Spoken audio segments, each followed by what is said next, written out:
5મી જૂન વિશ્વ પર્યાવરણ દિવસ નિમિત્તે આજ રોજ સોનગઢના સાર્વજનિક હાઈસ્કૂલ સાયન્સ વિભાગમાં વિદ્યાર્થી અને શિક્ષકો દ્વારા તો ગોગા મહારાજના મંદિરે ભરવાડ સમાજ, કપડ સમાજ દ્વારા અને સોનગઢ સ્મશાન ભૂમિ પર પ્રકૃતિ પ્રેમીઓ દ્વારા ઉપચારોપણ કાર્યક્રમ યોજાયો હતો। આજે સતત વધી રહેલ ગરમી અને ગ્લોબલ વોર્મિંગનું જો કોઈ મુખ્ય કારણ હોય તો તે છે જંગલો અને વૃક્ષોની ઘટી રહેલી સંખ્યા। માનવી પોતાના સ્વાર્થ માટે આડેધડ વૃક્ષો કાપી રહ્યો છે અને એનું પરિણામ જોઈ શકાય છે કે ધીરે ધીરે પૃથ્વી અગનગોળામાં પરિવર્તિત થઈ રહી છે। આજે આ ધરતીને કરોડો વૃક્ષોની જરૂર છે અને જો આ વૃક્ષ નહીં રોકવામાં આવ્યા તો આવનાર દિવસમાં વધી રહેલ તાપમાનથી માનવીનું અને પ્રાણી સૃષ્ટિનું જીવવું મુશ્કેલ થઈ જશે।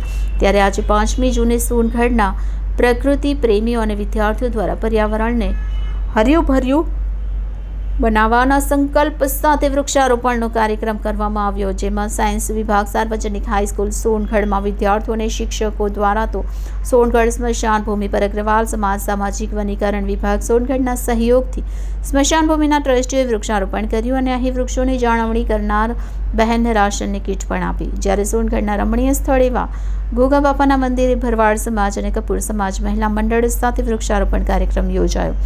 આ કાર્યક્રમમાં પ્રજાપિતા બ્રહ્મકુમારી સમાજ નાગરાણી સાથે સોનગઢ ડેપો મેનેજર, પૂર્વ નગરપાલિકા પ્રમુખ ટપુભાઈ ભરવાડ, અગ્રવાલ સમાજના પ્રમુખ કૈલાશભાઈ સાથે મોટી સંખ્યામાં પ્રકૃતિ પ્રેમીઓ અને ધાર્મિક અગ્રણીઓ ઉપસ્થિત રહ્યા હતા। ત્યારે ચેનલ પણ આજે સૌને વિનંતી કરે છે કે વૃક્ષારોપણ કરીને એને ભૂલી ન જઈએ, પરંતુ 5 ઘરના દરેક સદસ્યના નામે એક વૃક્ષ રોપીએ અને એને મોટા કરવાના સંકલ્પ લઈએ। ચાલો વૃક્ષારોપણ કરીએ અને પૃથ્વીને હરીભરી રણિયામણી બનાવીએ। आपका परिचय? प्रजापिता ब्रह्मा कुमारी ईश्वरीय विश्वविद्यालय के सोनगढ़ शाखा में हम समर्पित ब्रह्मा कुमारी की सेवाएं देते हैं और मेरा नाम है ब्रह्मा कुमारी पिंकी बहन। आज विश्व पर्यावरण दिन है और दिन ब दिन गर्मी बढ़ती जा रही है, पेड़ों का निकंदन निकलता जा रहा है, तब आप पूरे समाज को क्या संदेश देना चाहेंगे?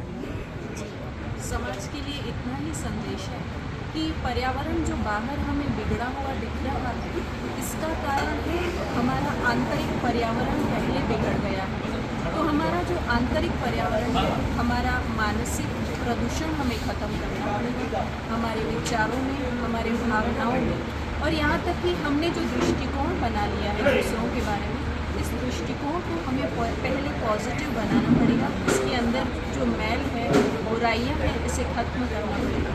हमारे विचार और भावनाएँ जितने सुंदर और अच्छे बनेंगे, अंदर का पॉल्यूशन खत्म होगा, बाहर का एटमॉस्फेयर उतना ही पॉल्यूशन फ्री और सुंदर दिखाई देगा। आपको लगता है कि एक धार्मिक संस्था के स्वरूप में आपके जो अनुयायी हैं या आपके जो फॉलोअर्स हैं उनके द्वारा आपको वृक्षारोपण कराना चाहिए? जी, हम वृक्षारोपण का कार्यक्रम बीच में करते रहते हैं। जैसे हम 3-4 साल पहले बारडोली में हमने वहाँ के नगर पालिका के सहयोग से ये वृक्षारोपण का कार्यक्रम किया था और खुद हमारा जो ब्रह्मा कुमारी केंद्र है, प्रत्येक केंद्र पर हम कम से कम 10 या 15 पौधे जरूर लगाते हैं। अभी सोनगढ़ में जो हमारा सेवा केंद्र है, छोटे छोटे हमने 21 पौधे सेवा केंद्र के अंदर ही मतलब गैलरीज में लगाए हुए हैं और सेंटर के बाहर हमने 4 बड़े वृक्ष लगाए हुए हैं।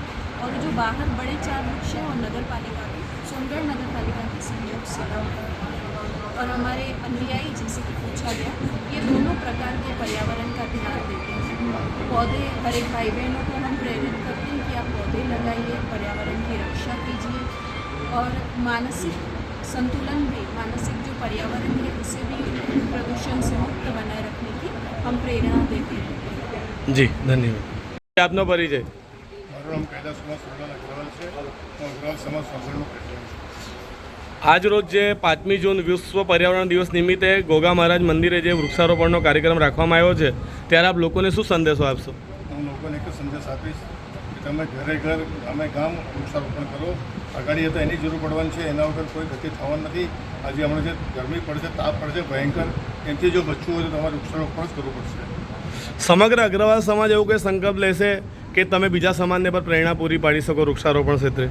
ગયા વર્ષે આપ સાહેબ અમારા ભવન પર આવેલા, અમારે તો પ્રોમિસ લીધેલું 2000 વૃક્ષ રોપવાનું, તો અમે 800 વૃક્ષ ભૂખ્યા સ્મશાન ગૃહમાં રોપેલા અને 500 વૃક્ષ અમારી ગિરનાર સ્ટોન કોરી પર રોપેલા તેમ આજે બી ટપક પદ્ધતિથી રોજ એને પાણી મળે છે અને ચારો બાજુ અમે એનું કમ્પાઉન્ડ પહેર્યું છે અને જાળવણી કરીએ જ છીએ અને હજુ બી અમે અમારા ભવન પર એ કામ કરીશું. જી ધન્યવાદ. આપનો પરિચય. મારું નામ સોપાન મહિપતિ ગાયકવાડ, સાંતોષ સ્મશાનગૃહના ટ્રસ્ટી. સોપાનભાઈ, આજે સ્મશાન ભૂમિ પર જ્યારે આપણે વૃક્ષારોપણ કર્યું વિશ્વ પર્યાવરણ દિવસ નિમિત્તે, ત્યારે લોકોને શું સંદેશો આપશો?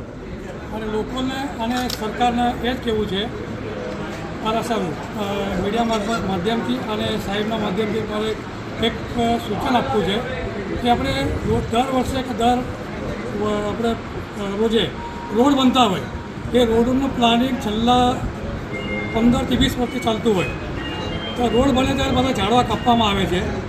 તો રોડ બને ત્યારે પ્લાનિંગ થાય ત્યારે તે ઝાડવા રોડની બાજુ ઝાડવા રોપણ ચાલુ કરે તો જે રોડ બનતો હોય ઝાડવા કાપે એમાં કંઈ ખાસો પર્યાવરણ ફરક પડતો નથી. તો ઝાડવા ઉછેરે તો ઝાડવા વધારે ઉછેરે. અને આજે 5 જૂન એ પર્યાવરણનો દિવસ છે, એમાં જે આપણે ફોરેસ્ટ ડિપાર્ટમેન્ટ તરફથી સ્મશાનમાં જે ઝાડવારોપણ કાર્યક્રમ રાખ્યું એ ખૂબ ખૂબ એમના અભિનંદન, એમના આભાર. અને આવી રીતે બધે આપણા ભેગા થઈને બધે વૃક્ષારોપણ કરતા રહીએ એવી જનતાને આપણે આપી. જી ધન્યવાદ.